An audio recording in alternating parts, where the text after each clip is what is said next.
On this episode of Focus, PBS 39 teams up with the Morning Call to bring you Obamacare Ready or Not. Almost 1 in 5 Americans is uninsured, including about 1 million people right here in Pennsylvania. In 2014, most will be required to have insurance or face fines. On October 1st, the new government-operated health insurance marketplace opens to the public, and the public has questions. We've assembled a panel of experts to get you the information you need to know. Don't go anywhere. A new episode of Focus starts right now. Focus showcases the people, places, and issues that matter to you.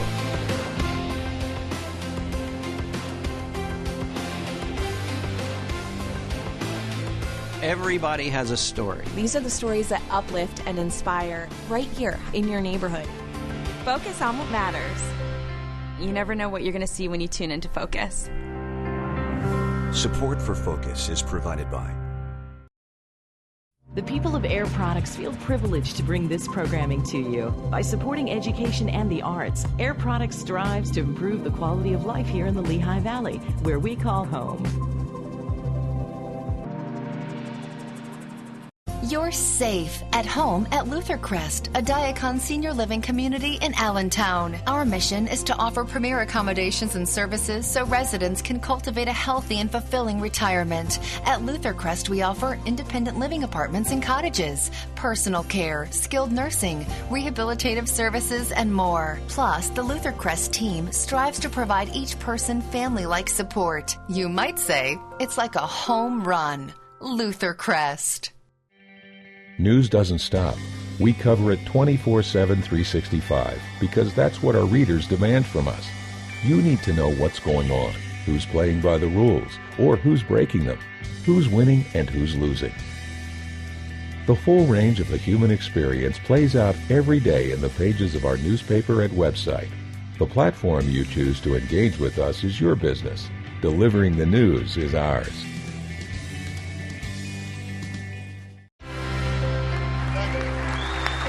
Thank you, everybody. Please, have a seat. Today, after almost a century of trying, today, after over a year of debate, today, after all the votes have been tallied, health insurance reform becomes law in the United States of America.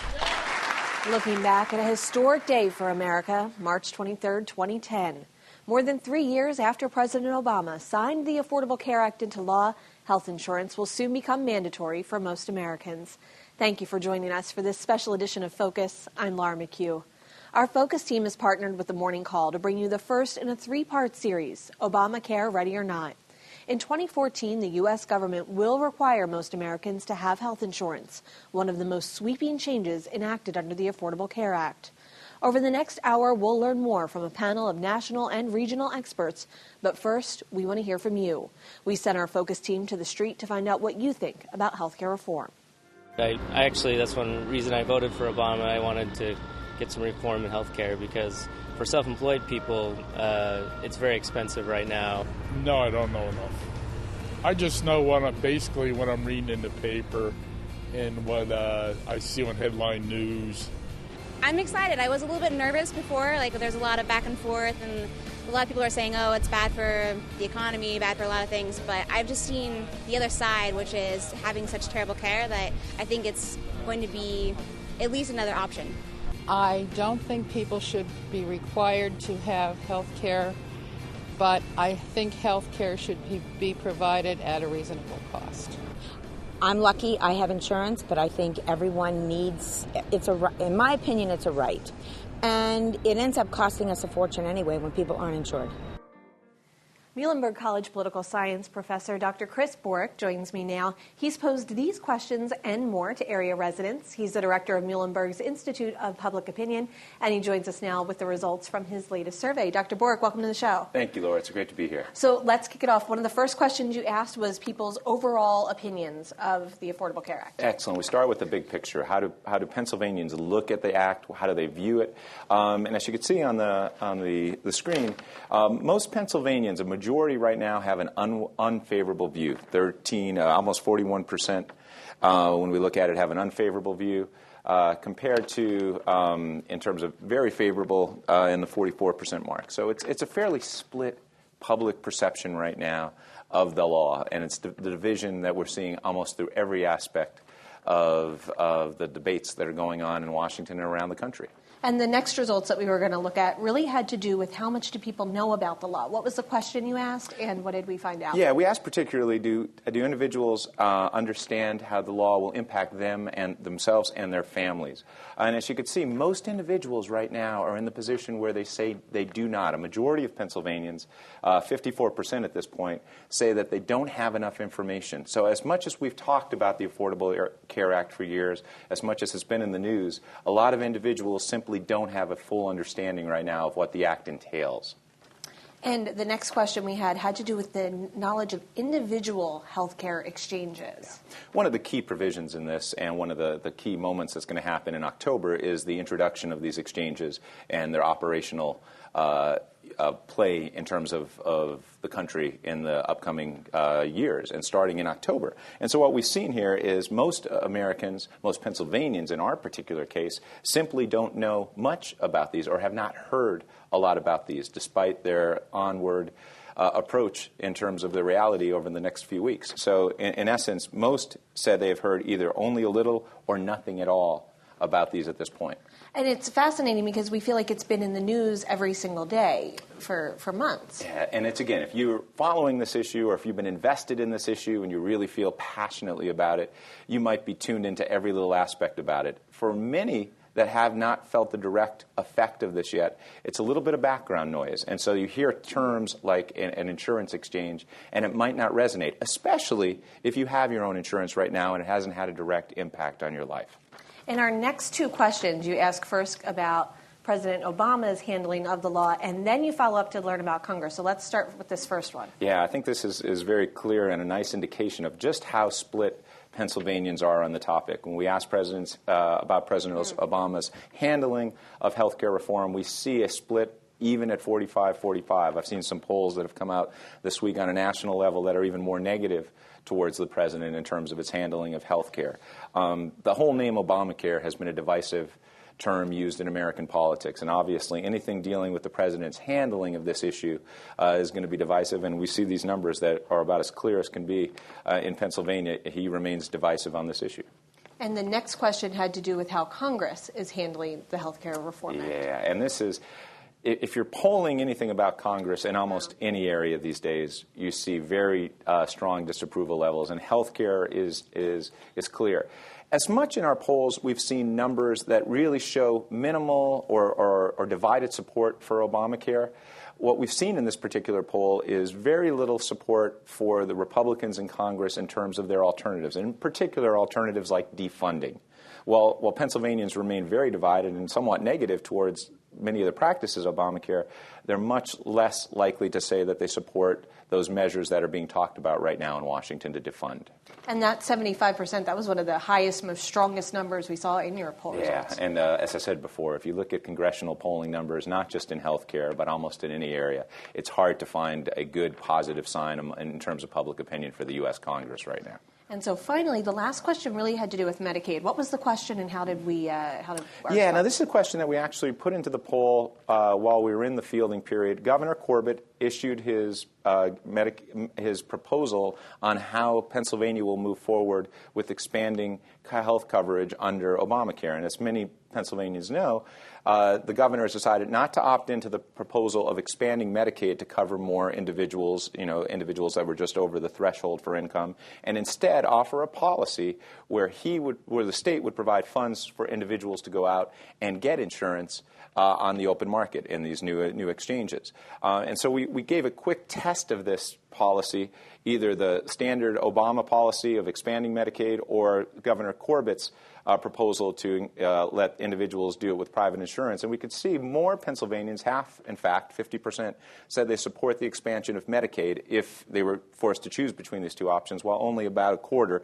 22%, said that they would like the option the broad framework of the option that Governor Corbett has put out. Again, this was a smaller portion of a sample, only about 300, with a margin of error plus or minus 6%, and it came out soon as the governor made his proposal. So we'll see as he really builds support for this and explains it if that will change these numbers. Dr. Bork, we always appreciate your survey results here on the show. Thank you so pleasure. much. Thanks for having me. And you'll come back later in the show and answer some of our audience questions? Absolutely. Thank you so much. Well, you can find more about these survey results in Sunday's Morning Call. Meanwhile, in a matter of days, on October 1st, a government-run health insurance marketplace will open to the public. To explain how it will all work, Focus reporter Grover Silcox joins us in the studio. Grover? You may have a lot of questions about how to enroll and purchase a health care plan through the Affordable Care Act, also known as Obamacare. I spoke with several experts about where to shop for plans, how to choose one, and the costs. Here's what I found. About 26 million Americans without health insurance will get an opportunity to purchase some when the Affordable Care Act, or Obamacare, begins open enrollment October 1st.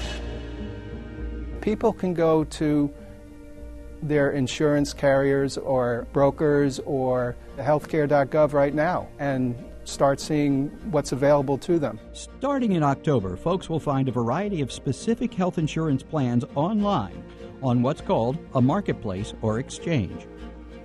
These are going to be places where people who don't have health insurance either through the government or from their employer will go to buy insurance for next year. In Pennsylvania, people will go online to the federally managed marketplace at healthcare.gov or contact a company or organization that can access it for them to purchase a plan. You'll want to have a tax return available. You'll want to know the number of people in your family, the ages of the people in your family. You'll also want to know or have some idea of the type of benefits that you might need, and as well the type of medical care that you and the members of your family might need. So you have to consider your doctors. Will your doctors be in the plans that you choose? You also must weigh how much you can afford in premiums, copays, and deductibles. Healthcare.gov will help explain how much you'll have to be paying for your premiums. Plans are grouped by precious metals. It's bronze, silver, gold, and platinum. All plans will include essential health benefits, such as preventive and wellness services, maternity and newborn care, and hospitalization, just to name a few. The plans primarily differ in cost structure. The bronze plans are the cheapest in terms of the money that a person pays out month after month. But they also have the highest deductibles. And as you go to the other precious metals, the monthly payment is more, but the deductibles are less. Now, the nice thing is there are opportunities for individuals to get subsidies, depending where their incomes are. Essentially, someone earning $45,960 or less may qualify for a subsidy on an individual plan, or $94,200 or less for a family plan. Obamacare mandates that everyone have some kind of health insurance. Those who don't will be fined $95 the first year and $700 by 2016. I know the goal is to try and get all the people without health insurance into the system. Employers can also create their own employee marketplace with plans offered on their state's exchange or at healthcare.gov. They have to have more than one benefit. Most employers today only offer usually one, maybe two benefits. Here you have to offer choice. Obamacare will extend the first enrollment to March 31st, 2014. But you must buy a plan by December 15th, 2013 for benefits to kick in by the first of the year. October 1st, the day that the marketplaces open officially, is not the end of the road. It's the beginning of the road. It's a long race, and the beginning of the race is not so important as the end. This is one race few Americans can afford to lose. For Focus, I'm Grover Silcox reporting. Thanks, Grover. To help us learn even more, I'm now joined by Joanne Grossi, Andrew Hyman, and Tim Dara. Joanne is the Regional Director of the U.S. Department of Health and Human Services. Joanne, thank you for being with us today. Thanks for having me. Andrew is the Team Director and Senior Program Officer for the Robert Wood Johnson Foundation. Thank you very much for making the trip in from Princeton today. Absolutely, thank you. And finally, last but not least, Tim covers healthcare for the Morning Call. And Tim, you've prepared a number of questions for our panelists today. Right, thank you. You want to go ahead and kick us off? Sure. So, Joanne, on October 1st, the federal government's going to throw a switch on a big data hub. But there's been some questions about whether it's ready to go. Is it going to be ready to go? And when the inevitable glitches happen, what are people supposed to do? Oh, thank you. Yes, the health insurance marketplaces start open enrollment October 1st. Open enrollment goes through March 31st, 2014. But yes, all the marketplaces are going to be ready in all 50 states come October 1st. And that big data hub? And that big data hub, which is, part of, has already been tested and has gone through a trial test and is ready to go on October 1st. Thank you. Joanne and Andrew, please jump in as you see fit. We've heard a lot in the news, actually, just this week, really detailing how much the premiums are going to cost. Can you share more information? Because we've had a lot of interest from viewers who say it's not just about premiums, it's getting into copays and deductibles. What do we actually know about the cost of these programs at this point? So some of the rate information was released a couple of days ago, but you won't know officially all the premiums, all the plans, all the rates until October 1st. But the preliminary rate information we have for Pennsylvania shows that there'll be, on average, 56 plans that people can choose from. And if you are a family of four making $50,000 a year and you pick the bronze plan, and it's important to know there are 4 different metal plans, a bronze, a silver, a gold, or a platinum. But if you pick the bronze plan and you're a family of 4, your average monthly premium will be $152 a month. But again, everything about the premium is going to depend on, family size, what metal plan you pick, et cetera. Just to follow up, what do, if anything, we know about those copays and deductibles at this point? Is that information going to be available, and when? All that information is going to be available on October 1st. Again, that's when open enrollment starts, and that's when you'll know every single plan participating in the marketplace, what all the premiums are, what all the copays and deductibles are. You'll get to make choices. This is real apples-to-apples comparisons now. You're really going to get to look at different plans offered by different insurers and pick what works best for you. And so we'll know all that information October 1st. Some people worry about it waiting until October 1st, but please remember, if you sign up between October 1st and December 15th, your coverage starts January 1st. So you're going to have 10 weeks to look at all that information and make your choice. I would add, though, people are also worried about, as part of the cost, will they be able to afford it? And the law also provides significant subsidies and protections against copays and other out-of-cost for consumers. So people ought to, when they look at the cost of health care, they ought to look at also the subsidies that will be available to them. That's a really important point, if you don't mind that I add. If you make between 100 and 400% of the federal poverty level, and just so you know, 400% of the federal poverty level is about $94,000 a year for a family of 4, about $46,000 a year for an individual, you'll get financial assistance from the federal government to help pay for your premiums. What form will that financial assistance come in? Is it going to be at a lower rate, or is it going to be some kind of rebate?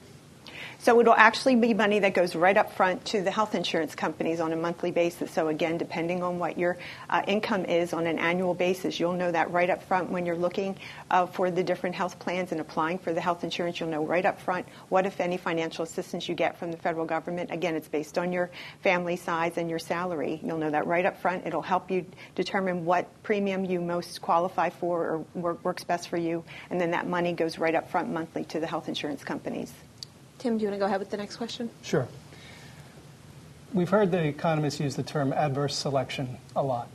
That's for young people who may choose to pay the penalty rather than buy insurance.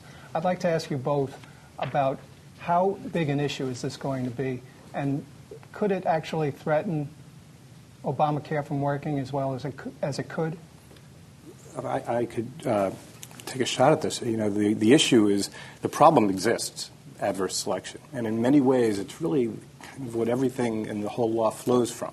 And the problem is that if people have a tendency people who are sick or people who have risk of illness or have a chronic disease, these are the people who are going to be eager to buy health insurance. And we don't want people to just buy health insurance when they're sick or believe they're going to get sick. Otherwise, the whole concept of insurance unfolds, and the insurance will not work for people when they need it. Health costs will go too high. And so, therefore, that's why we have a requirement that everybody buys insurance. And it's from there that we also have the subsidies that Joanne and I just talked about. Because if everybody had to buy regardless of their income, they wouldn't be able to afford that. So it's all these pieces need to fit together. And this is how the law really is framed. Do you think that enough people will buy into that thought? Well, again, all these things have to fit together, and the issue is, will the subsidies help to address the problem of people who are lower levels of income, help them buy insurance if they're otherwise not able to afford it. The thought is that this is what will keep it all together. But we really have to see how will people behave come January 1st of this year. Will they buy insurance given the help that they have? And the only example we really have right now is what we've seen in Massachusetts that started in 2006. And that experience shows us that it does work. But, in a year from now, we'll be able to judge, does this work? Do the subsidies provide the assistance people need and the encouragement and incentives to buy insurance? Yeah, I mean, that's correct. In the Massachusetts model you talked about, 98% of people now in Massachusetts have health care, and that is, again, the closest example we have. And I think your own poll showed that about 85% of people say health insurance is, somewhat important or extremely important. So people want health insurance. I haven't yet met the person who doesn't think health insurance is important and who doesn't want it. So we do believe people are going to be happy to find that these health insurance marketplaces are opening, and when they see that the premiums really are affordable, that they will purchase health insurance. I had a question about eligibility. Who is eligible? Are working people eligible for signing up for this program? That becomes a really important question because a lot of people are nervous about the marketplace and don't know what it means. So it's really important to stress that if you already get health insurance from your employer, from Medicare, from Medicaid, from CHIP, or through TRICARE, the health insurance marketplace is not for you. It is the 48 million uninsured in this country or anyone who buys their own private health insurance. Go ahead, Tim. I don't know if you have another one. Yeah, I do. Insurance is a confusing topic to begin with. Now we're going to ask people who don't have insurance to understand all these implications of premiums and deductibles and co-insurance and co-payments. But you have a small crew of navigators, a very small number of people. How is the system supposed to work, given that there's only a few people really out there to do face-to-face help? Yeah, I wouldn't agree with you that there's only a few people out there to help you, but there's a couple of different ways. First of all, we have a 24-hour-a-day, 7-day-a-week call center that's operating. That's been open since June 24th and ready to assist anybody who has questions when they're trying to apply. There's a 24-hour-a-day, 7-day-a-week live web chat that people can go on as well to get questions answered. And then in addition to that, we have given money to navigators and certified application counselors to help people in person do enrollment. For some people, they've never had insurance before, they have language issues, literacy issues. So there's literally going to be people who will sit next to you and help you navigate the system and sign up for insurance. We've had commitments from all the community health centers, libraries, food banks, hospital emergency rooms. There's actually going to be, I think to date, we've had thousands and thousands of organizations sign up to become certified application counselors. So there is going to be information and assistance for everyone. And in fact, on October 1st, if you go to our website, healthcare.gov, and you click on Pennsylvania, there will actually be a list of everybody who's available to help you in person. And all you have to do is enter your zip code, and it will help you find out where is somebody in your area who will literally help you in person. But again, by phone or by web chat, 24 hours a day, 7-day-a-week assistance. Andrew, many people who support the law say that they'd actually like to see some parts of it changed rather than see it repealed. If anything, what would you like to see tweaked or changed in the law? Well, I think, it's a very complicated law, and you can go through it and you probably could find problems in the law or things that you would want to change. And I would say at this moment, let's get things started. Let's see, it starts on January 1. Let's see how many people enroll, and let's see if there are problems in the system. Let's see what could be enhanced. But I would say don't change anything right now. Let's take for granted that there are things that could be improved, but let's wait, give it some time, and then think about what can be changed. Andrew, Joanne, will you join us later in the show to actually take questions from our viewers, readers, and audience guests today? Absolutely. Okay, great. We're looking forward to it. We'll see you in a few minutes. Thank you.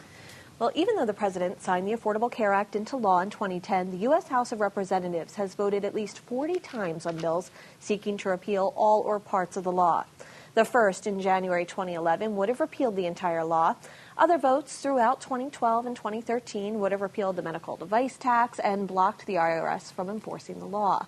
Most recently, the House voted earlier this month to defund and delay the law through the government spending bill. The Morning Call's Colby Ickowitz has kept up with all of these motions, and she recently interviewed Congressman Charlie Dent and Matt Cartwright. Take a look. Joining us now, we have the Lehigh Valley's 2 congressmen, Democrat Matt Cartwright of the 17th District and Charlie Dent, a Republican from the 15th. Congressman Dent, I'd like to start with you. Obama won his re-election. The health care law passed Congress. Supreme Court ruled it constitutional.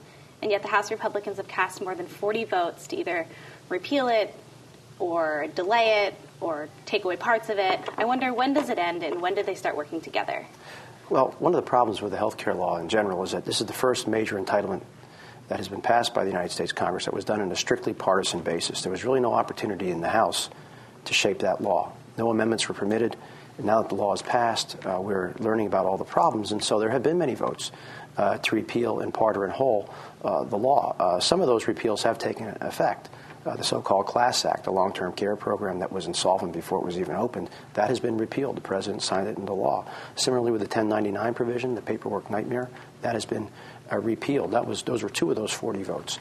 The medical device tax is one that I do not think was a waste of time, is actually something we should be trying to repeal. And so there are going to be some areas where we're going to have to either make substantial changes to the law or repeal parts. But since 2011, 2.3 million more people are insured, most of them the young people, because of the provision that allows children to stay on their parents' health insurance until they're 26. If you repealed the entire law, that would go away. Should those people go back to being uninsured? Well, the Republican alternative that was offered to the Obamacare law that was never allowed to be offered actually did allow for children, dependent children, to stay on their parents' plans up until the age of 26. So that was really not an area of disagreement. But for $1 trillion entitlement, we should be able to insure more than 2.3 million people. I mean, you have to look at the cost per insuree. That's a big part of this problem with this law. So there were provisions in Obamacare that we actually agreed to. Everybody agreed, for example, that those who had pre-existing conditions or illnesses should be eligible for, should be able to have access to affordable insurance. There was never a debate about that. And in fact, we agreed with the whole concept of high-risk pools, which is one of the areas that's not being funded properly in the Obamacare law. Congressman Cartwright, several polls, the individual mandate that allows or requires individuals that are uninsured to go on health insurance kicks in within a couple days. Polls show that a plurality of Americans either don't understand the law, they don't support it. Are the Republicans right? Should this thing be delayed? Is the country even ready for it? Well, Colby, this is really an exciting time in America. October 1st is a magical date. We're embarking on a wonderful new project to insure so many more people than were ever insured before. Remember, uninsured care has been going on for a long time in this country. People show up at hospital emergency rooms without coverage. They don't get thrown out. The hospital and the physicians and the nurses, they absorb taking care of these people. So it's just not fair to put it on the hospitals and the healthcare providers to pay for all of that care that's happening. Under this new law that goes into effect October 1st, everybody's covered. And so it's important that everybody realize October 1st is when the exchanges open. Go on healthcare.gov and start to learn about how to get covered. It's a wonderful new system. But even supporters of this law are worried that if you don't have enough healthy people, enough young people sign up in these exchanges, this may not work. Are you concerned about that? Well, it's an important piece of it that the young people sign up, and it's just a no-brainer. Go on healthcare.gov and sign up. It makes sense to be covered because you're going to find out, even if you don't make very much money, it makes way more sense to get coverage under the new healthcare law than to go without and pay the penalty. The penalty is going to be 1% of your income or $95, whichever is more, if you don't sign up for the health care coverage. Might as well be covered, so if something goes wrong with your health, you're covered, and the financial part ends up about the same. Might as well pay the money and get the coverage. Congressman, do you agree that, are you encouraging constituents to sign up for the exchanges? Do you think that uninsured individuals should be signing up? Well, what we will do, we will certainly help any person who comes into our office or asks for our help. We will do that. The challenge that my office has is that we have been given very little information from Health and Human Services. We have very little information to share with constituents right now, virtually nothing. So that's been our big challenge. We're not sure what to tell constituents when they call us. And do you think the administration is ready? Oh, I think they are. Here's how it works. What you do is between October 1st and January 1st, that's the sign-up period, get on to healthcare.gov. You enter your Social Security number. It figures out how much money you made reportable income last year, and it figures out what kind of subsidies you're entitled to help pay your health care premium. And then it figures out what you have to pay. Remember, by the time you file your income tax return by April 15, 2014, you're going to have to provide a slip of paper that shows that you're covered and how you're covered. Congressman Dent, you have until October 1st, and it's a lot harder to retroactively get rid of something once it's already in place. You have the continuing resolution, which funds the government, expiring at the end of this month, and then you have the debt ceiling that needs to be raised the middle of next month. Is it appropriate to hold the economy hostage to get rid of the health care law? Well, I oppose shutting down the government, and I certainly have many objections to the health care law. That said, we are going to have to either repeal parts of this law or make changes to it. Now, with respect to the debt ceiling, the President of the United States knows that every president has dealt with debt ceilings, and there have been major policy initiatives advanced alongside of debt ceiling issues. The 1998 Balanced Budget Act, I believe, was done in conjunction with the debt ceiling. Every president has virtually done this. President Obama says that's not so, but that's simply untrue. So the truth is, we are going to have debates. I think we should attach to the debt ceiling bill a repeal of the medical device tax, a repeal of the Independent Payment Advisory Board, a delay of both the employer and the individual mandates, and approval of the Keystone Pipeline and send it over to the Senate. These are policy provisions that I believe enjoy broad bipartisan support in both the House and the Senate, and I see no reason why the Senate couldn't take up that measure, and then we could have a negotiation about which parts they could not accept. Congressman Cartwright, how do you respond to that? Do you think that there should be some conditions to raising the debt ceiling related to the health care law? Absolutely not. And you have to understand, raising the debt ceiling is not it's not that simple. What is simple is if we don't raise the debt ceiling, that means we're going to be defaulting on the national debt. That has never happened in the history of our republic, and if it does happen, it'll result in the immediate doubling of interest rates. All of a sudden, all of the debt service interest that this nation is paying will double, and everybody else's interest rates will double. Businesses will have to pay twice as much to borrow money to keep their operations going. It could lead, and it probably would lead, to an immediate depression in this country. We can't let that happen. Congressman Dent mentioned the medical device tax. You represent the Lehigh Valley now, and it's a huge industry here. You have Democrats like Bob Casey and Allison Schwartz that have signed on to repeal the medical device tax. There's 260 co-sponsors in the House. And I wonder, would you support repealing the medical device tax? And do you think it is hurting businesses here in the Lehigh Valley? I do tend to favor repeal of the medical device tax. And I will say this. I agree that we're going to be tinkering with the health care law probably for as long as Charlie and I are in the Congress of the United States. It's appropriate, and nobody said it was perfect, but this is a new era that we're embarking on. We have 1.2 million Pennsylvanians that don't have health care coverage, and they should, because these are people, as I said, who are showing up at hospitals and getting treated. It's all a fair way of accounting for that treatment that has been happening all along.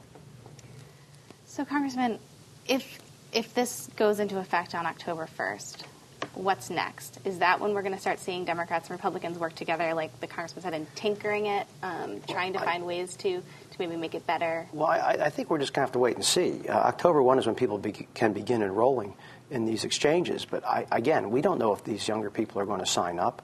We don't know if we're going to have older, sicker pools. We don't know who's, in many cases, who will actually be writing insurance. Some states have functioning in individual insurance markets and some don't. I mean, I think there are just a whole boatload of unanswered questions that I think we are going to, I agree with Matt, that we are going to have to be tinkering with this law for a very long time because, every day we read something new in the paper. In fact, the people who seem to be most happy with this law are those who are exempt from it. And I think that's just not a great way to proceed. There have just been too many exemptions granted to too many people. If the law worked, we wouldn't need all these exemptions and waivers. And the administration has acknowledged many of the shortcomings of the law by delaying various aspects of it, including the employer mandate, the out-of-pocket payments, and on it goes. But isn't it true that in health reform throughout history has been obviously a controversial issue? Medicare was controversial when it was put in place, and now it's part of this country's DNA, and people couldn't imagine an America without it. Isn't it possible that that could be true of this health care law? I think that's absolutely correct, Colby. Students of history will go back and look at the enactment of Social Security and realize that folks were trying to repeal Social Security for 10 years after its enactment. It takes people a while to get used to change, and we understand that, but this is a good thing. This is covering 1.2 million uninsured Pennsylvanians, and it's not only that. It's taking away insurance companies' rights to preclude coverage for pre-existing conditions. It's covering preventative health care services. It's closing the Medicare Part D loophole. In fact, the average Pennsylvanian senior saved about $750 last year because of the gradual closing of that loophole.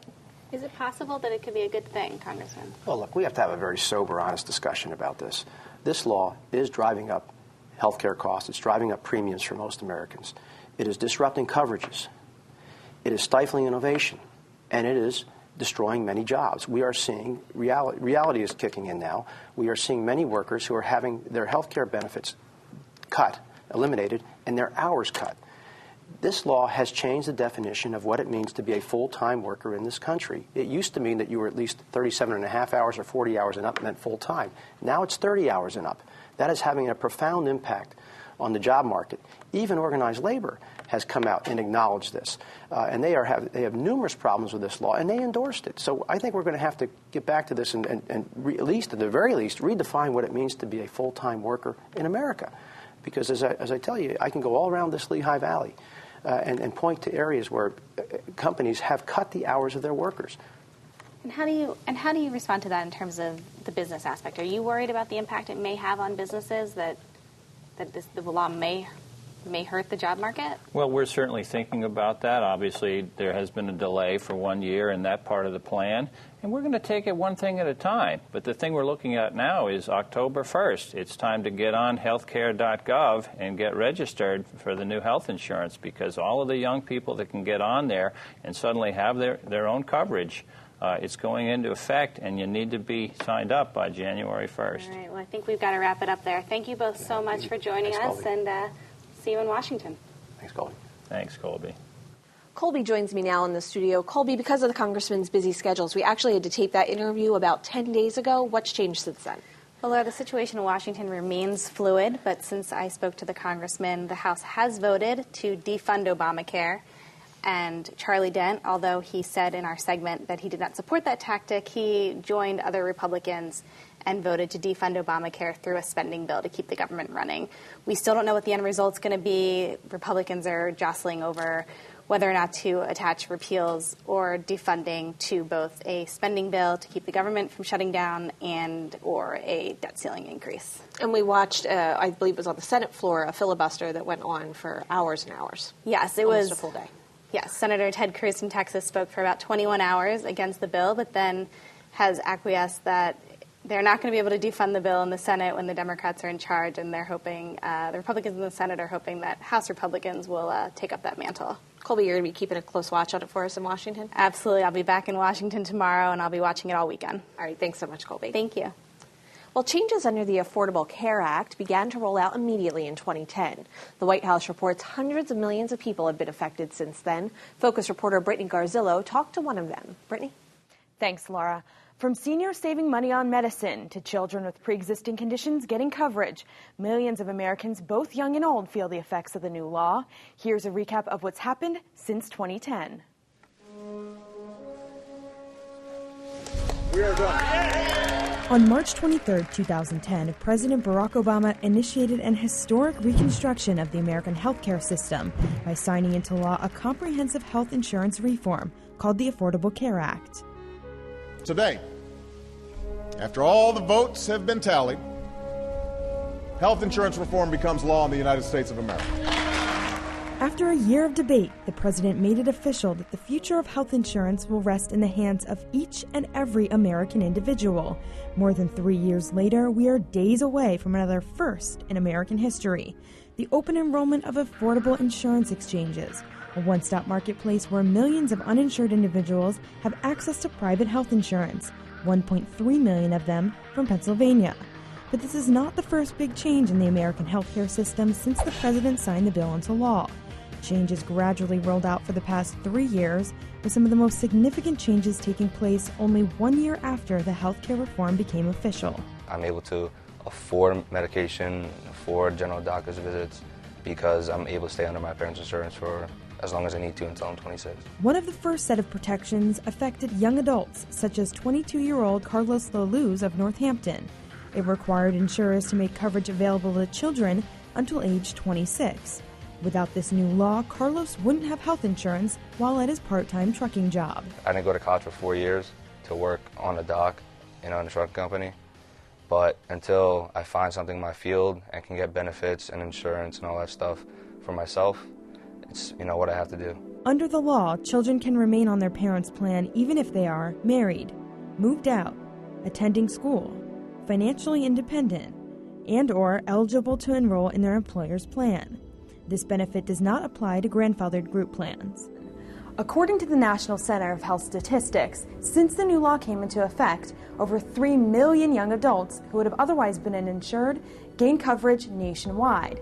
91,000 of those young adults now covered are from the state of Pennsylvania. And at the end of the day, you're not going to be a kid forever, and your parents aren't always going to help you. So in order to help yourself, especially in the long term, you really got to understand what's going on, watch the news, read the paper, get informed for yourself. A well-informed consumer is vital in our healthcare marketplace right now. Also implemented in 2010, the requirement that insurers could no longer deny coverage of children based on pre-existing conditions. According to the U.S. Department of Health and Human Services, health plans can no longer limit or deny benefits or deny coverage for a child younger than age 19 simply because that child has a pre-existing condition. The rule applies whether or not a child's health problem was discovered before applying for coverage. However, the rule does not apply to a grandfathered individual health insurance policy. Grandfather just means that you already had established policies under the guidelines of that institution where you worked. In 2014, these pre-existing coverage protections are expected to extend to Americans of all ages. Meanwhile, in 2011, seniors began to feel some relief under the new law. Medicare Part D prescription drug costs decreased 50% for those who reached the coverage gap. According to the White House, more than 5.1 million people on Medicare already saved over $3.1 billion on prescription drugs. There's so much out there in the literature saying that by the year 2020, that the donut hole may no longer exist. In other words, the government wants to close that off, so there is no more quote-unquote donut hole. According to the White House, today more than 105 million Americans no longer have lifetime dollar limits on their coverage. More Americans have access to free preventative services, and healthcare fraud and prevention enforcement efforts recovered nearly $10.7 billion over the past 3 years. With the exchanges on the way and more changes scheduled for 2015, there is still plenty of uncertainty as to what they'll bring, but they will certainly affect millions more. For Focus, I'm Brittany Garzillo reporting. Thank you, Brittany. We've left some time at the end of the show to hear from our audience. Joanne Grossi, Andrew Hyman, and Dr. Borak all join us again, along with the Reverend Dr. Christine Nelson, Director of Seminary Advancement from Moravian Theological Seminary. She's a local advocate. And Sean Hughes, Vice President of BSI Corporate Benefits. Thanks, everybody, for joining us again. We're going to kick it off with a Bethlehem resident, Esther Lee. Mrs. Lee, go ahead. I have a question. Why is the U.S. Congress holding our country hostage over the Affordable Care Act, quote, Obamacare? Dr. It's Borak, a law, you know. If you couldn't hear, Mrs. Lee just said it's the law, you know. It's the law. Dr. Borak, go ahead. Esther is right. It is the law. And obviously, when it passed under very partisan conditions. When we saw this, the original act and its approval, no Republicans supported it. And so while it is the law of the land right now, Obamacare is the law of the land, it remains very divisive. And any other law that is under the power of the current Congress could be used in ways to either undermine or to delay this piece of legislation. And that's what we're seeing before us. When you saw the results of the latest Morning Call Muhlenberg poll that show a state, in our case, Pennsylvania, so divided on this issue, so mixed in its views on this legislation, you could understand why many in the Republican Party think that it's their power now and to use every power they have to fight this legislation. We did in the poll ask the question, though, about defunding, directly defunding, and we saw that a majority of Pennsylvanians, no matter how they stood on the issue, do say they don't think that the policy should be defunded at this point. So it remains divisive, and this issue right from the start was about as controversial and conflictual as you'll see. Colby has a question from a reader or viewer. Yeah, this question comes from Dolores Shankweiler from South Whitehall Township. And she asks, why were no suggestions by Republicans in Congress included in the law? She mentions purchasing health insurance across state lines or tort reform. Sean, why don't you take a crack at this? Sure, I'll take a crack, especially on the across state lines. One of the things you see with insurance carriers have different arrangements with hospitals in different areas. Even inside the state of Pennsylvania, the Blues plans or a Cigna or an Aetna, they'll have a different arrangement with a provider in the Lehigh Valley than they will with a provider in Pittsburgh. So what that means is an MRI at one facility costs something different somewhere else. So when they're setting those rates and making them available to all the people going out to the marketplace, they're basing it on where the people live. So going across state lines would be very tough to purchase any kind of health insurance through a marketplace in New Jersey, New York, because they're basing the rating off of what's happening here. And Joanne, I know you were going to address the tort reform part of that question. Yeah, in fact, actually in the law, under the Affordable Care Act, there was funding allocated for tort reform, but last year Congress actually repealed that provision of the Affordable Care Act. So it was there originally. Congress repealed it last year. All right, then we're going to take our next question, which is another question that comes from our audience. This is a question from Ed Del Vicio. And Ed, if you're ready, you can go right ahead. My question pertains to working poor in Pennsylvania, and the question is this. Do you anticipate that in our state there will be a funding loophole between what will exist above what the Medicaid reimbursement will be and below that of the least expensive or bronze program in the state? In other words, will some Pennsylvanians be left out and have to scramble for health care coverage on their own? So thanks for your question, Ed. What I think you're getting at here is under the Affordable Care Act, right now, if you make between 100% and 400% of the federal poverty level, you'll actually get a federal subsidy to help you pay for your premiums. Now, when the law was written, it was actually mandated that all states do Medicaid expansion up to 133% of the federal poverty level, which is about $32,000 a year for a family of four, about $15,000 a year for an individual, real working poor. And so the law always saw that as being mandatory, and that was the way working poor were going to get their health insurance. The Supreme Court last year said it was unconstitutional to make that mandatory. Instead, it needed to be optional for each state. So here in Pennsylvania, obviously no decision yet has been made on Medicaid expansion. And here in Pennsylvania, we have 1.3 million uninsured. We envision that about 650,000 will get their health insurance through the marketplace. The other 650,000, though, would get it through Medicaid expansion. So if the state does not opt to do Medicaid expansion, those 650,000 Pennsylvanians will be left out. It is an especially important question in Pennsylvania since our governor has not made a decision as to whether we are in or out of the health care exchanges or the Medicaid extension. So it is very important for us to talk to our governor and our representatives so that every Pennsylvanian has an opportunity for insurance. Yeah, the one thing I would add, I think it's very important. The whole idea of the marketplace and the Affordable Care Act is making sure everyone has an insurance card in their pocket.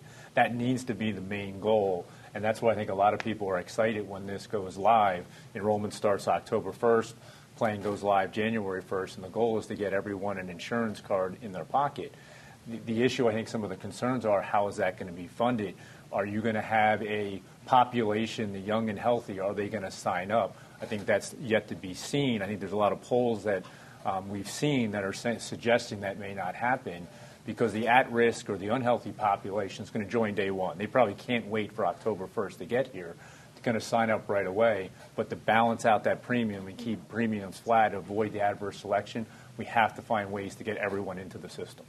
On the other hand, imagine that you're making about $25,000 a year, and you've done that by working 2 part-time jobs, and your employers won't give you health insurance. This is the big opportunity for you to buy insurance or get it through the exchanges and have it be affordable. Our next question actually comes to us from Ed Prescott. He's from Upper Milford Township.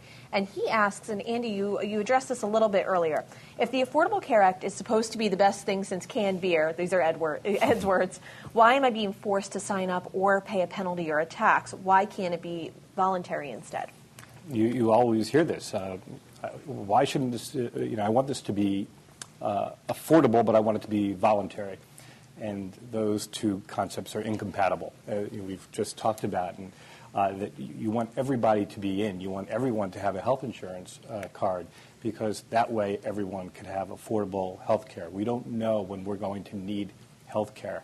We don't know when we're going to need health care services. So in order to ensure that people who need health care can afford it and can afford a health insurance plan, we have to have everybody in the system.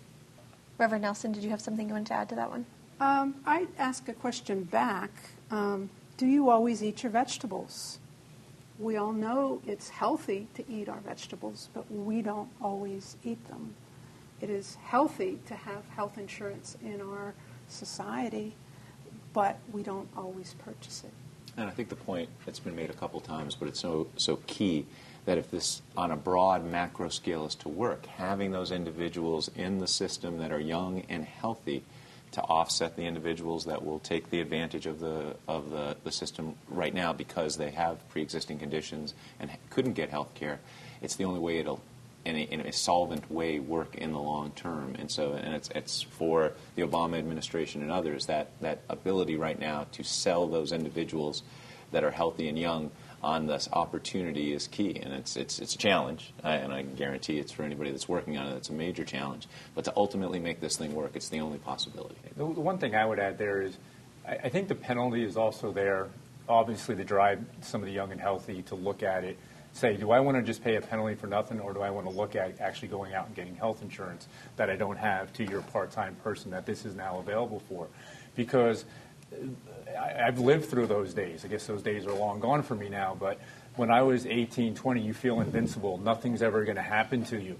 People have car accidents. They get diseases. I mean, those things pop up all the time. And the whole idea, I think, of the penalty is making sure people at least look at it before just paying a penalty for nothing. Do they want to consider health insurance? Because, I mean, you never know when something bad's going to happen to you. And I would just add to kind of echo onto Andy's point. I mean, again, if you didn't make it mandatory, then everyone would just purchase health insurance when they got sick.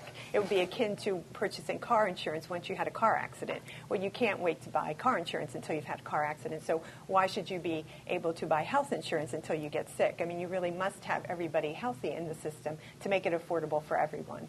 We just have a minute left, so I would like to get to our last question. You want to go ahead, and Colby? I think it's a quick answer, but Grace Adele Hochella from Allentown wants to know if she opts to pay the fine this year and not get on the exchanges, when can she sign up next time?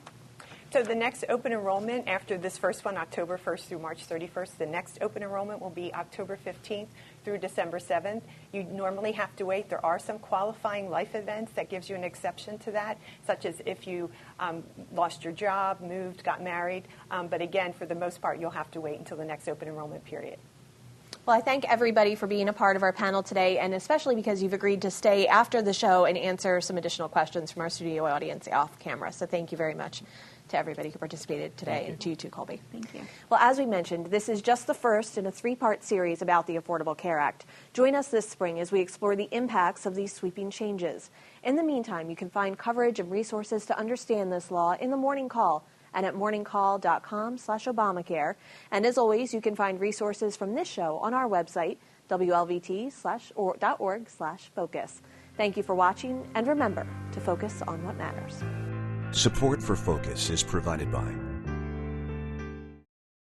the people of Air Products feel privileged to bring this programming to you. By supporting education and the arts, Air Products strives to improve the quality of life here in the Lehigh Valley, where we call home.